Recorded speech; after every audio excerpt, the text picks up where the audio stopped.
Hello, everyone. Welcome to the Power Man podcast. I'm Rory Paquette, and I know you know that. Folks, I just like to remind myself of how lucky I am to be sitting in this chair. And today, with this guest that I have today, I'm extremely grateful to be sitting in this chair because this man has a powerful, powerful message. And I'm looking forward to you hearing it. Hit me on a lot of levels when I had the blessing of interviewing him on another podcast of mine. And so we're going to talk all about that. But stay tuned. This is a good one today. I appreciate all of you folks for doing everything that you do out there, for the liking, the sharing, the subscribing, and all the DMs. They're magnificent. And I am almost done responding to all of the DMs I have sitting in the queue. So believe me, I'll get to all you guys. You guys matter. Folks, for today, I think it's probably time to pay a few bills. If you're a friend of the program, you know what we got to do next. I'm going to take a sip of my preferred beverage. Here we go. Mm. Man, that is good stuff. And you guys all know I actually drink this. So this is real life stuff here. And that's right. It's Freedom Hill Coffee at Freedom Hill Coffee on Instagram. Look them up, check them out. Deep, dark, rich, bold, and beautiful. Just like my wife. They brew a mean cup of Joe. It's an absolutely fantastic coffee, you guys. And they do all the right things for all the right reasons, including supporting veterans, which you guys all know is really important to us to hear at Power of Man.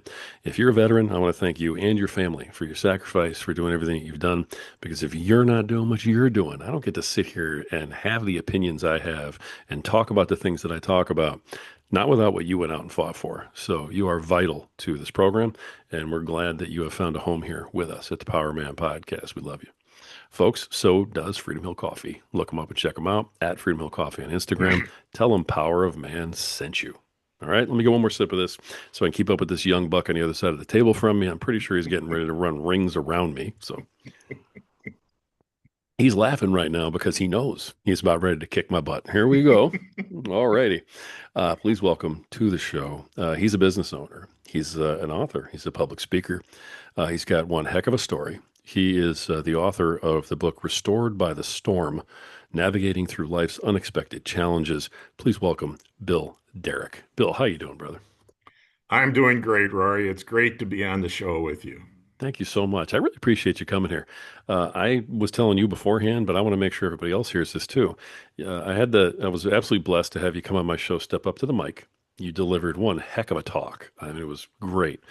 But I mean, 30 seconds into the talk, brother, I was like, I need to have this guy on Power Man. So I invited you pretty quickly.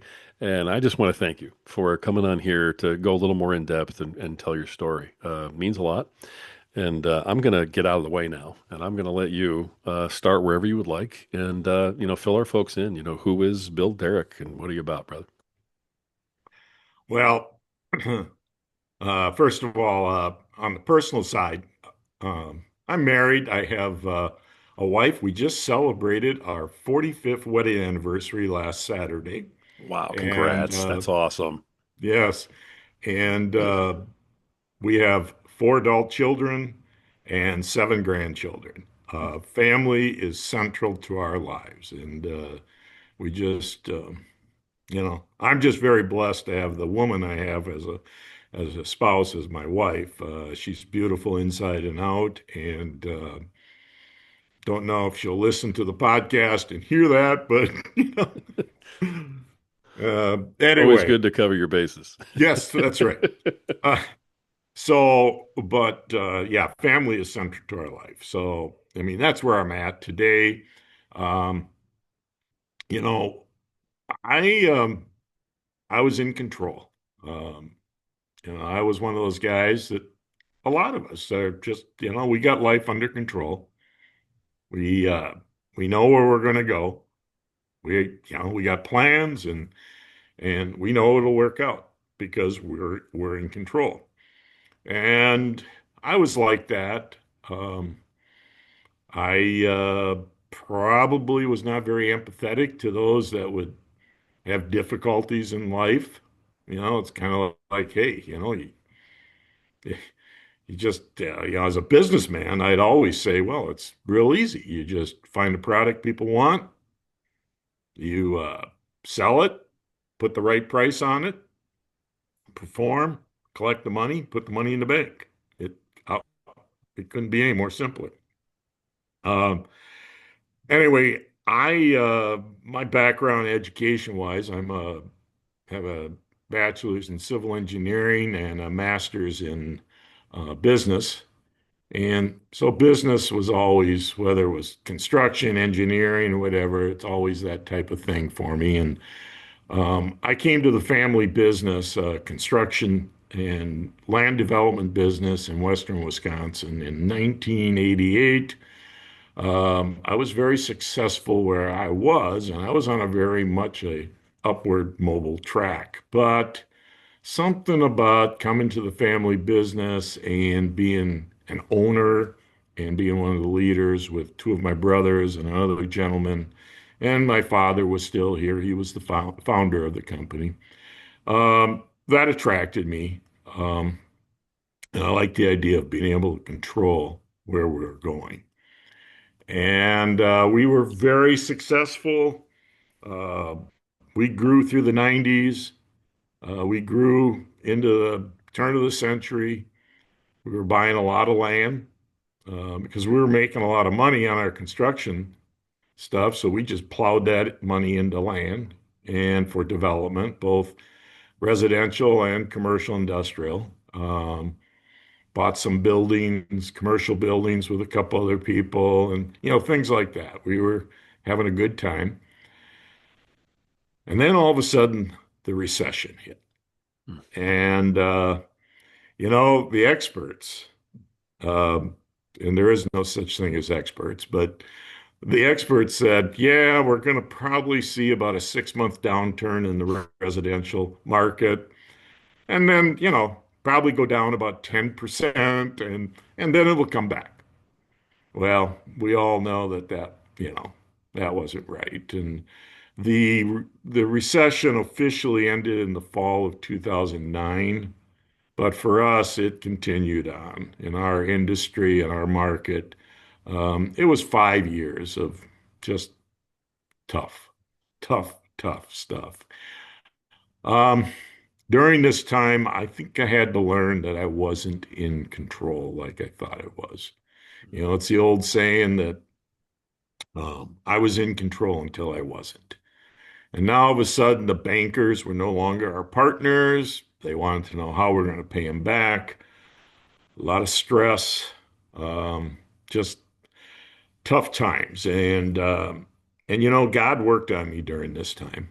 Not right away because I wouldn't allow for that. I Right. have this had this idea that, hey, my way of honoring God is He gave me a lot of gifts, and He wants me to use those gifts, and that's how I give Him, honor, and which is good. But at that point, though, I'd say, okay, so you gave me these gifts, get out of my way, let me do my thing. Right. And well, that wasn't working so good after a while.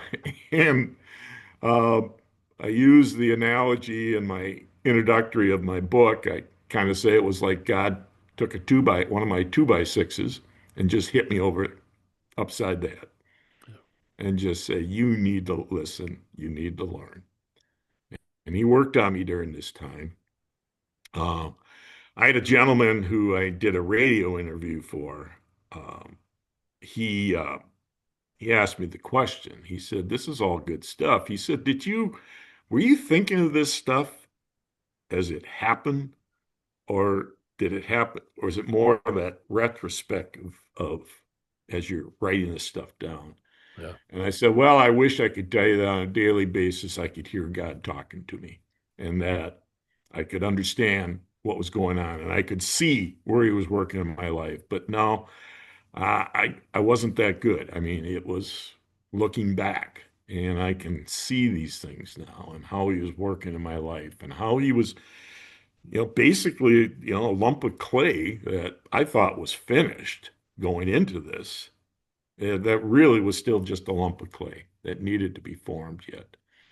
Um, we got through it after about 5 years. I mean, it was tough, and I was looking forward to getting life back to normal.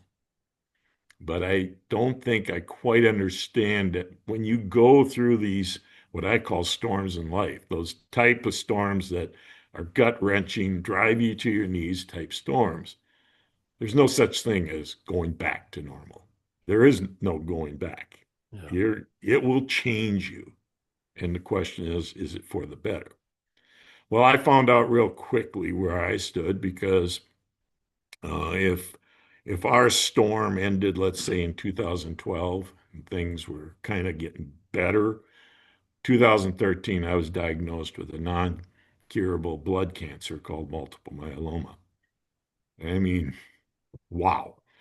Um, and of course, I just said, well, what do you expect after those years of stress and all that? That something was bound to snap. I mean, I know it sounds a little nonchalant to say it that way, but that's kind of it goes into your mind and you kind of go, Right. you know.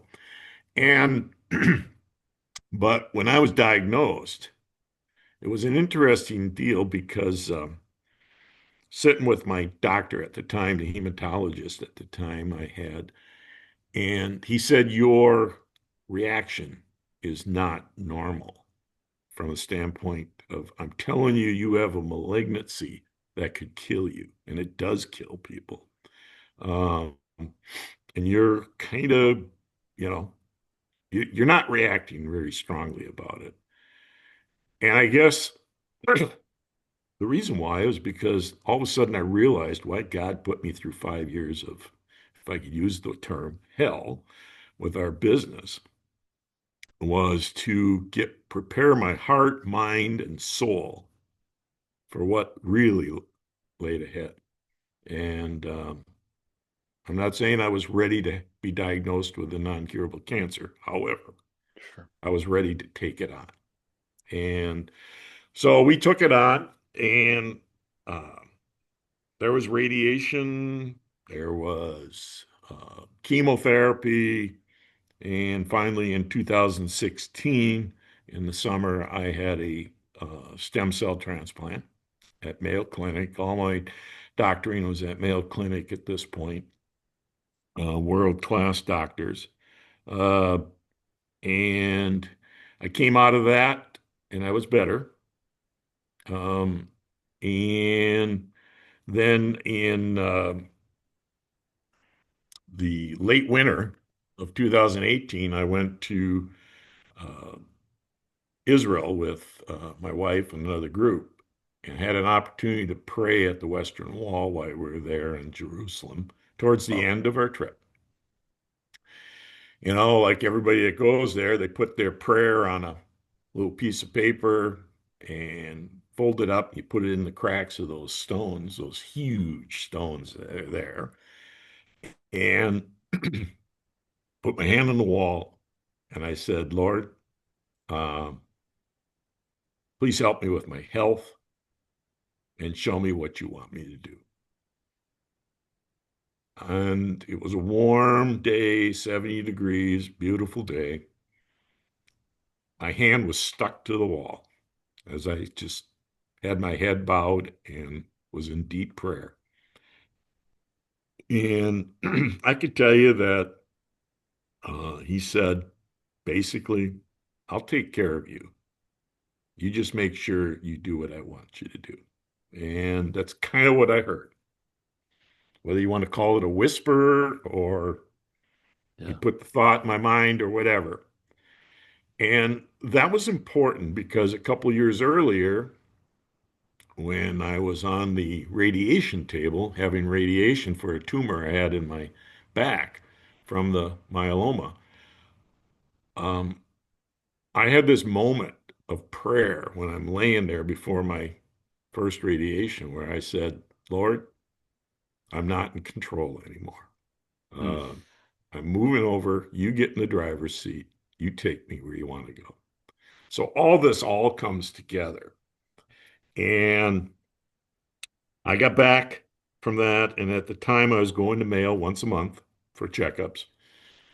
And I got back from the Jerusalem trip. And a month and a half later, they they kind of asked, well, what's changed? And I go, what do you mean, what's changed? And they said, well, your M spike, technical term, but your M spike is really the abnormality is still there, but it's non-measurable at this point.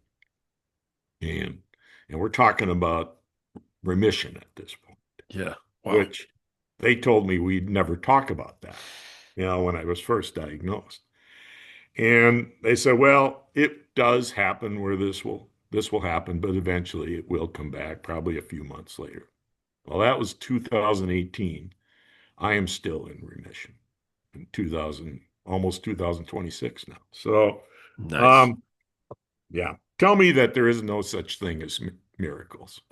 So, I'm looking at one, man. yeah, I'm a Oh my walking, gosh. talking miracle. And so Yeah. that's kind of my story. And from that, I was motivated to write my story, to talk about my story.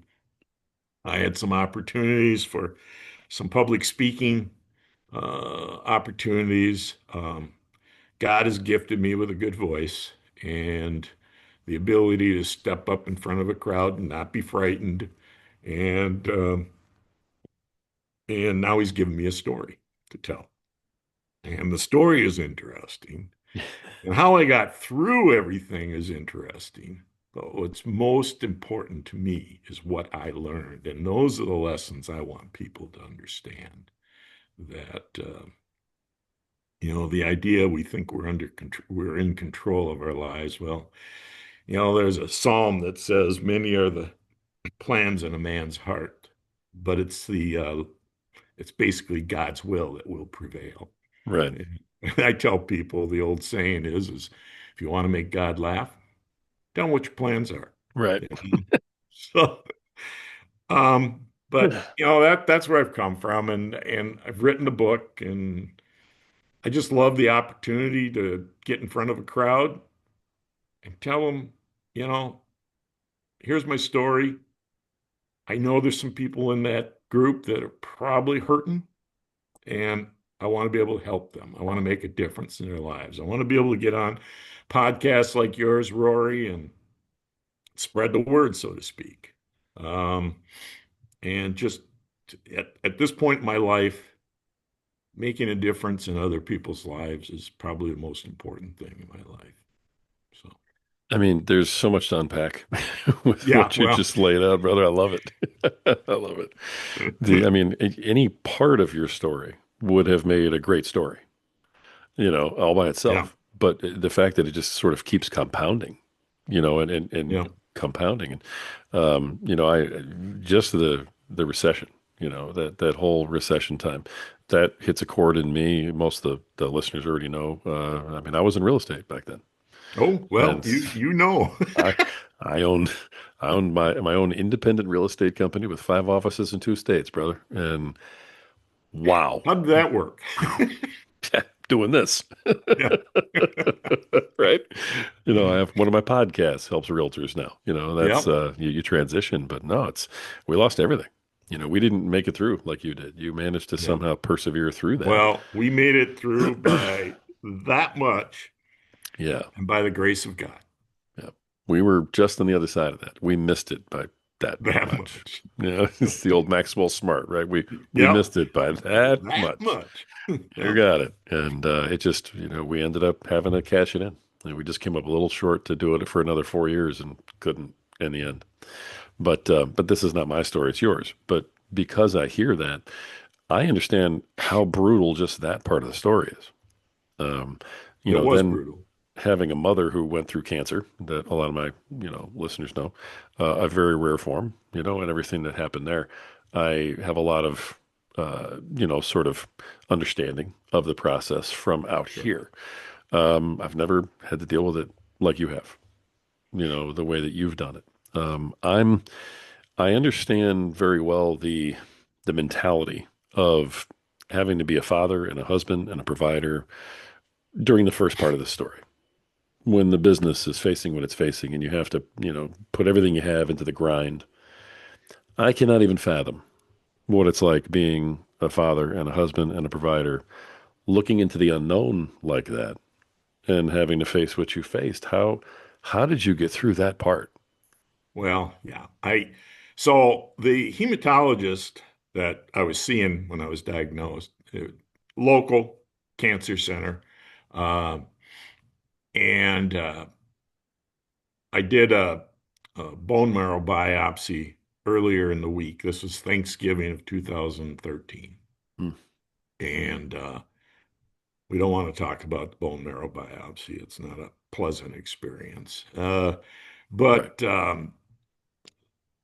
I said I want to know the results. I mean, this would confirm it once and for all. I want to know the results, and you call me when you have them. And he called me on Thanksgiving.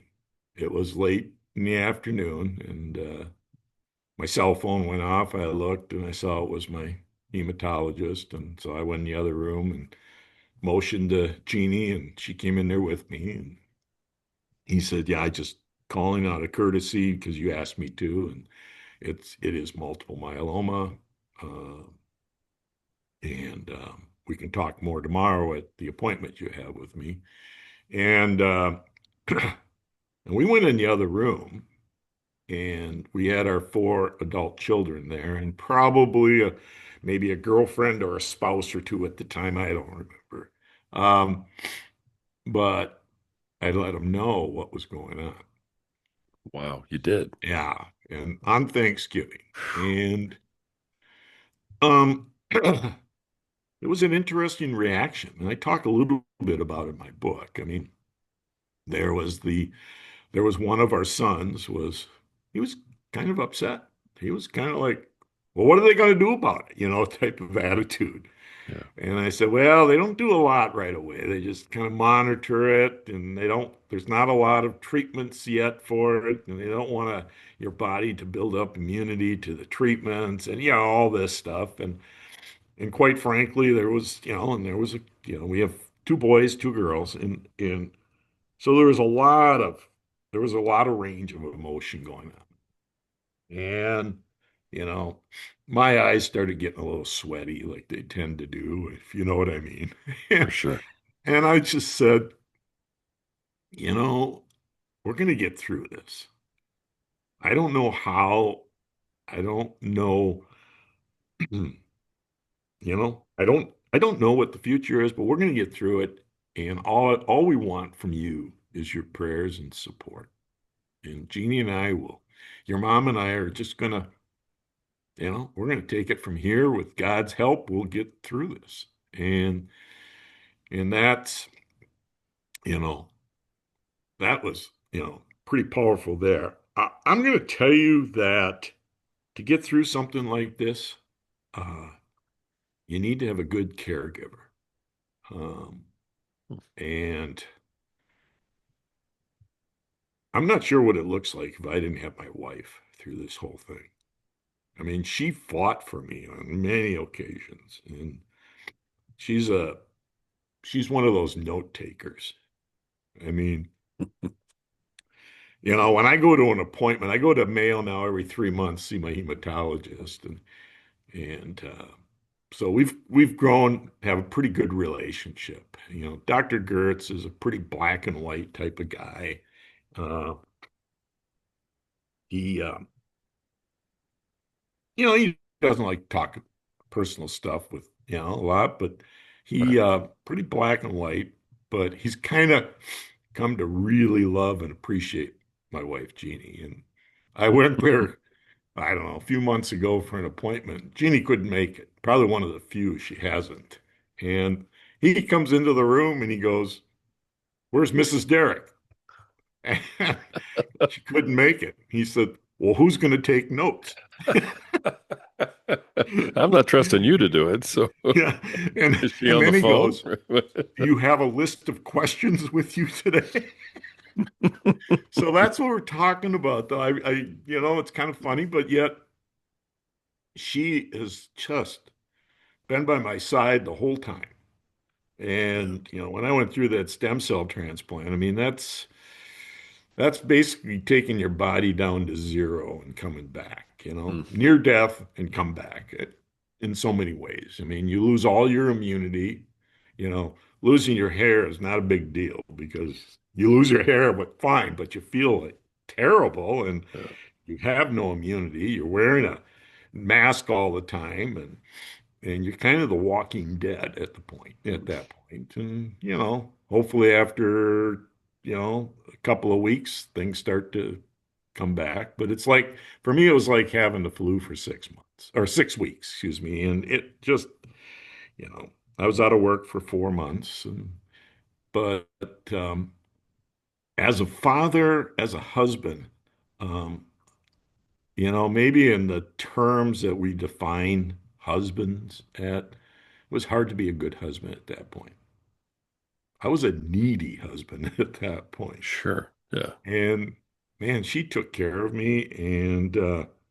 But you know what that does is it all along this journey, but especially during those times, it teaches you humility because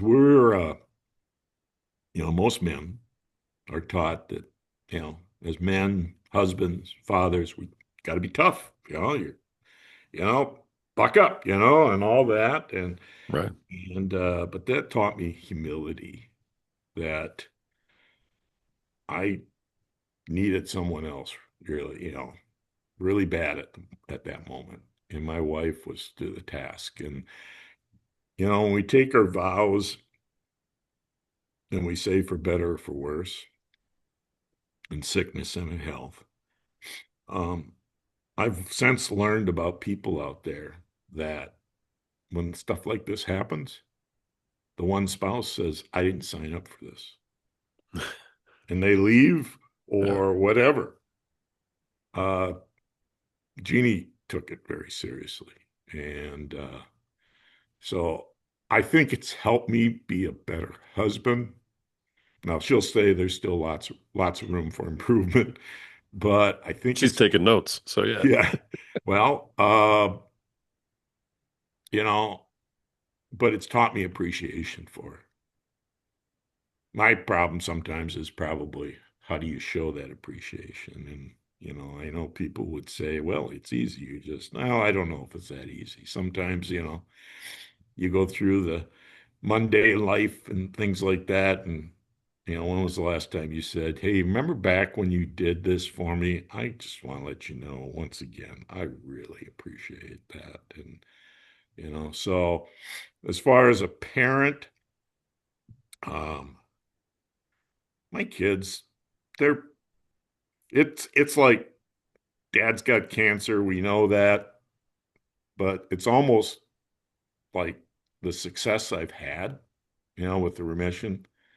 um, I try to act normal. I mean, I don't let cancer define my life. And most people would look at me and they say, "You look great," and I said, "Well, I feel great, and I'm doing very well, And so I don't know if I really answered what you were looking at there, but yes, as a Hey, it's father, it's I don't it's have, all part of preconceived notions on the answers, man. So yeah. it's all good. Whenever I have somebody on, who's dealing with something like that, I try real hard to kind of put myself in their place, at least a little bit. You never really can, but and I try to think about, where would my head go? What would I be worried about, right? And when I hear stories like yours, although yours is wow, man, yours is really something. In my head, all I can think of is, would I be so fixated on, hey, I may not be here, so I have to get this ready with my kids and this ready with my wife, and that by preparing to not be there, that almost seems like it would be counterproductive towards having your mind focused 100% on I'm going to be here no matter what. Yeah. And I mean, I can't even imagine having to balance that mindset. Yeah. And honestly, brother, you feel free to not answer any question ever, but you obviously did that. And that's something that I've heard you talk about, before about keeping your mind right and your heart right and focused on faith and that type of thing. How in the world did you keep that way? Yeah, I'm just gonna tell you, I think just that's one of those blessings, one of those by the grace of God that Yeah. He gave Amen. me this blessing that says it's almost helped me with the boldness of of my faith. And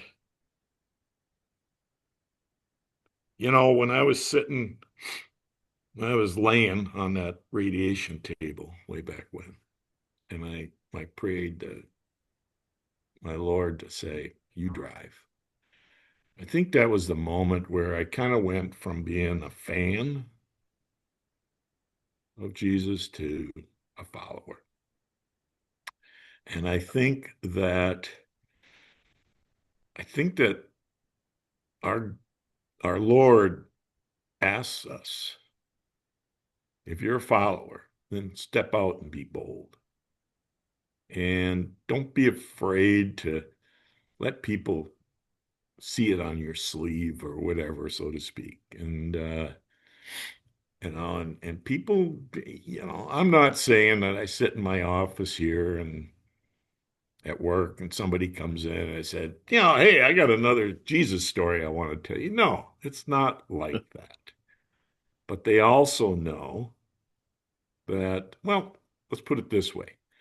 Uh, Somebody around me, wherever, happened to me last week when I was in Florida on the golf course, you know, nice gentleman. And all of a sudden he talked about and he used a word that I would never use. And he just did it kind of nonchalantly, not viciously, but I just said, well, Eric, I don't know about that. I would, I kind of know what you're talking about, but I wouldn't use that word. In fact, I never use that word. And I said, as a Christian, I just don't believe that word should be used. And he immediately, we're golfing together, and I just met him for the first time. And he looked at me and he said, I'm really sorry, Bill. He said, I don't like to use that word. I tend don't, but every now and then, it just kind of comes out. And I said, well, I just not trying to make a big deal out of it. I just, but it's that type of thing where people know that about me. They know that uh, when things kind of get a little out of whack, I don't get all wrapped around the axle over it. Oh yeah, I'm concerned, but um, um, where I'm at in life right now, I guess a good way to look at it is I'm just content. And again, another one of those blessings of where I've been. Does that mean don't have other storms around me and this and that? No. But I'm content in knowing that that's part of life. And Yeah, you do your job and let God do his job. I have control over my attitude, my effort, and the rest, I kind of leave it to someone else. So that's nice, kind of where I'm at. nice. You put this whole story down into your book, Restored by the Storm: Navigating Through Life's Unexpected Challenges. When we write books, especially about our own personal experiences, very often I have found that we are writing to or sort of speaking to someone or maybe a particular group of people. Um, who did you write the book to or for? Well, I think when I started writing, it was when I was recovering from my stem cell transplant in 2016. Now, I wasn't writing a book then, but I just had this urge to sit down, put my laptop on my lap while I was in my recliner that I recovered in, and I started writing my story through cancer and started just documenting these things because I thought it was important to document them. And then, so it was kind of more the cancer thing, and at the same time, though, Rory, I always said from a business standpoint, when we went through that Great Recession, I said, I'm going to write a book. And the name of that book is The Business Principles That the Experts Don't Tell You About. And they don't tell you when you sign those personal guarantees on real estate loans Oh what yeah. that really means. Just sign, just sign here. Right. But when times are tough and you can't pay back the loan, at least not according to the terms of the loan, and they pull the personal guarantee out and kind of wave it in your face, all of a sudden you start to go, oh, you know, and everybody's got, the experts tell you all this stuff. Now, don't get me wrong, I'm not here to slam experts and consultants and bankers and Sure. lawyers and Absolutely. accountants and all that. But I thought about this concept of I want to talk about these things. And so between the cancer story and the business story, I realized I'd just gone through these two storms. And I realized I'm not the only one. Certainly during the Great Recession, I'm not the only one that went through a bad time. Right. I'm not the only one that's gone through cancer. I'm not the only one that's gone through multiple myeloma. And there's a lot of people that came before me in both. But I wanted to tell people what I learned through that and how it had changed me.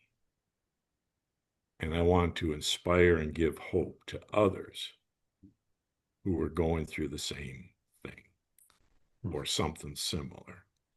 And you know, I wanted to help those people. So now, for instance, I give away I give away a lot of books, but it's to people all of a sudden somebody says, "Yeah, I got a brother that just was diagnosed with this. Man, he's in the dumps over this or that." And I'll grab a copy of my book and I'll say, "What's your brother's name?" and put it out, sign a book for him and try to say something inspirational. I said, "I don't know if he reads books or anything, but could you give him this?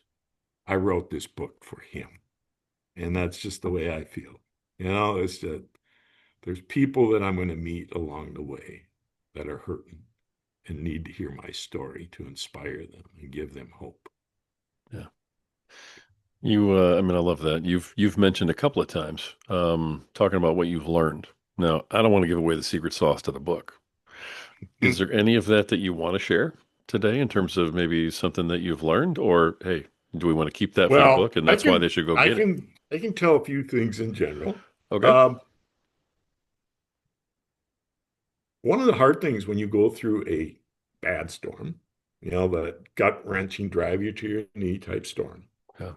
is sometimes while you're in the middle of it, and how do you know that you're in the middle of it if you don't know how long it's going to last? And that's the hardest thing, is not knowing how long it's going to last. And in fact, not knowing if it's going to end, how it's going to end. And that's really difficult. And I think that, as blunt as it sounds, first thing like to tell people is the storm will end, period. It will end. So don't think you're going to be like this for the rest of your life, where you're in that land in between and you're going somewhere else. You're not going back. You're going somewhere else, and it'll change you. And the question is, will it be for the better? And another thing is gratitude. You know, old Zig Ziglar used to say, attitude of gratitude. Right. And be grateful during those times, especially. Be grateful for what you have. I don't care if it's financial ruin you're facing or physical ruin or what it is. Be grateful for what you have. Understand the blessings you have.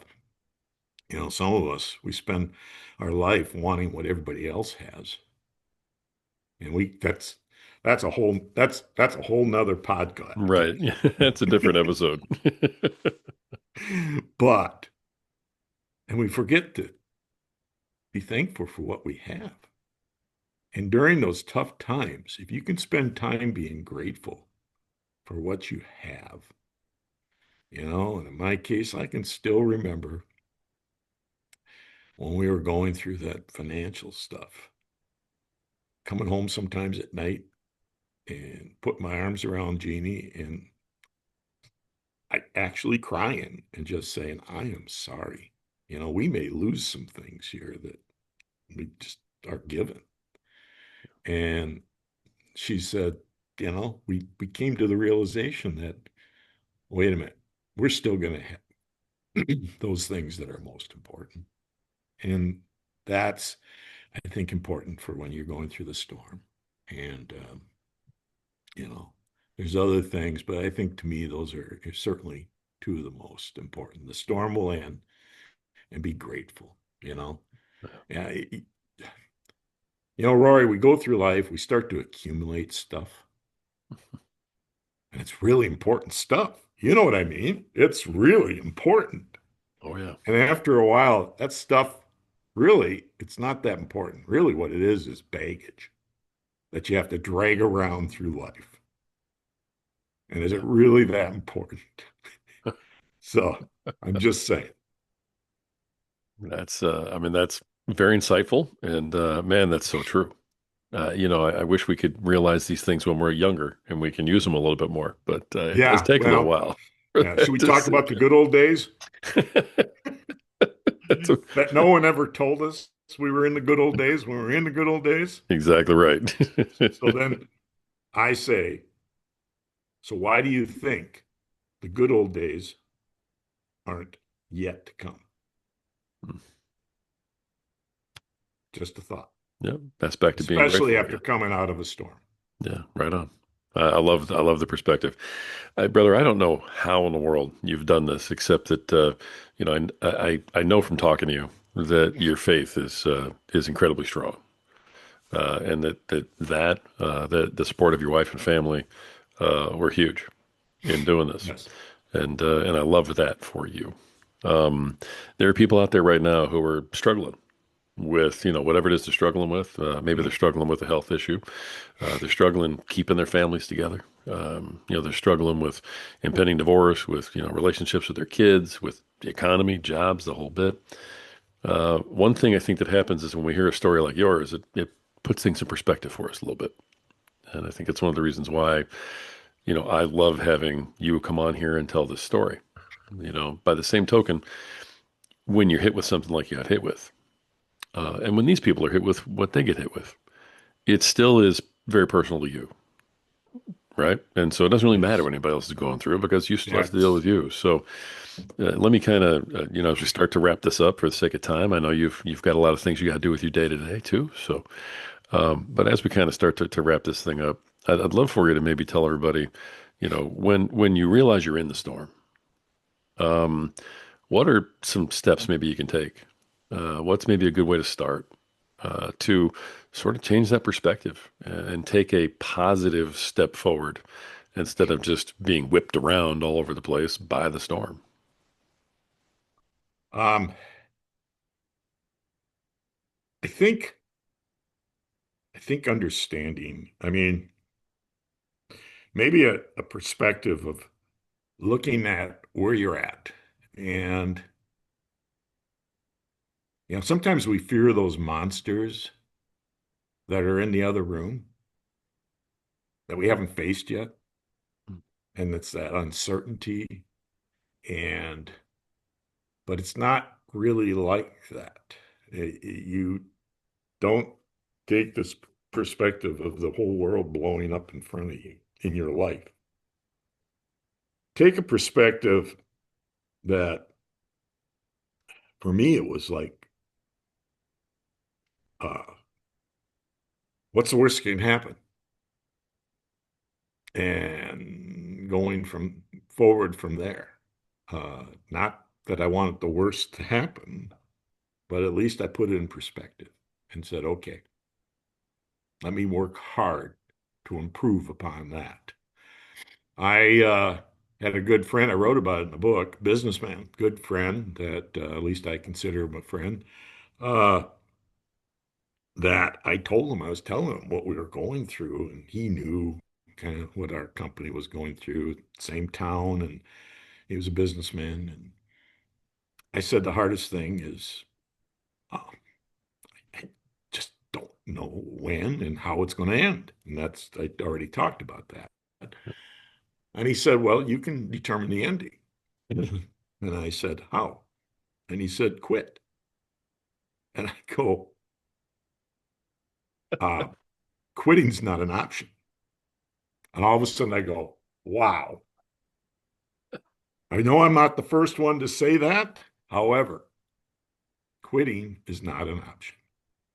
And that's what is at the basis of what I would tell people to put it in perspective. You don't have a choice. You need to put one foot forward every day, no matter what you're going through.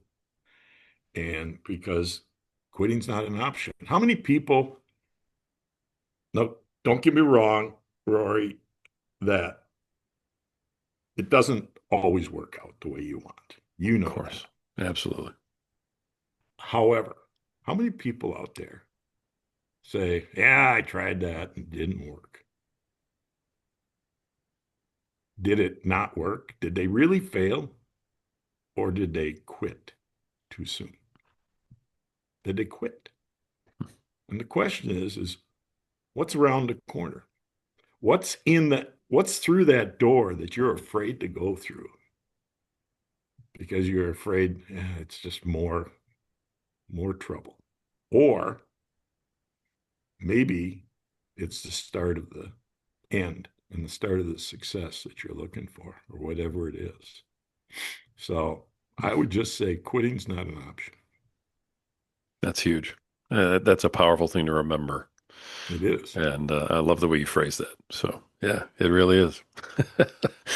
Man, I love your It's story. profound, Rory, I know, but I mean, you are really bringing some deep stuff to the program today, brother.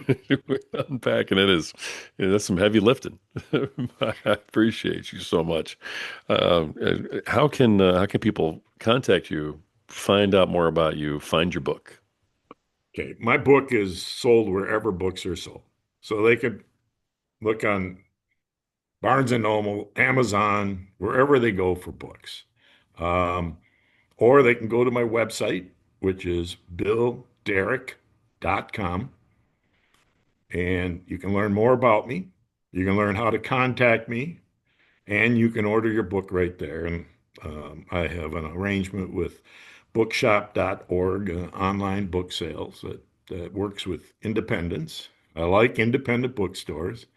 The day of, hey, it's okay. Amazon gets a lot of business, Barnes and Noble, all those, they're all great. And, but I love the local corner bookstore. And, that's where I did my book launch, local bookstore. And so that would support them. But BillDerrick.com, and you'll learn how to contact me. If you do, I will do my best to answer back. And because I do know people will from time to time contact me and say, I'm going through this. And some of them want the magic bullet.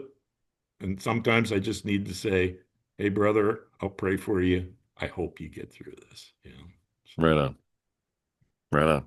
All right. I appreciate that. And I don't usually end this way, but I don't know. The Holy Spirit's kind of calling me this direction right now. So I'm going to go for this. Um, I've recently had some revelations in this area, so I'm gonna put this out there. Plus, you said she may not listen to the podcast, so I want to fix that. Um, one of the things that I think we all have to realize is how important, our spouses are and can be, to us, when we value them like that. And I think we all have those issues as men, where we try and be too yes. tough. We don't quite get it. Um, what is one thing that you learned about you and your wife, or about your wife, something that you want to make sure that you tell her today on the podcast so that she can hear it, in this venue. I have learned that my wife, no matter how underappreciated she is, she still keeps moving forward with whatever she wants to do. And her priorities between me, her children, and her grandchildren and her Bible study that she does, and all these other things, and prayer groups that she's in. Um, she she is a servant, and many times is underappreciated. And I would just like to let her know I appreciate what she does for not only me, but for everyone else. Perfect. Absolutely perfect. Love that. And, God bless you and your wife and your family, brother. And I love that you're out telling this story and, trying to help people doing what you're doing. It's amazing. Um, I hate to have to wrap up with you because I think I could talk to you for 2 more hours, man. I really could. But folks, business owner, author, public speaker, father, husband, and survivor. Amazing, amazing having you on here today. Bill, thank you so much for coming on here and telling your story. Thank you, Rory. This has been just, as you just said, an amazing time together, and I really appreciate it. Thank you. Gentlemen, that's been another, I don't even know what to call it, amazing episode of the Power Man podcast. And the reason we bring such powerful men like this on here with these just unbelievably powerful messages is because we are united in hoping that you find your power so that you can be a better provider, a better protector, a better leader tomorrow than you are today, so that you can be a better husband, a better father, a better man tomorrow than you are today. And the reason we want that for you is because you have value. It's because you matter. And it's because you're worth it. And at some point, you have to believe it. Until next time.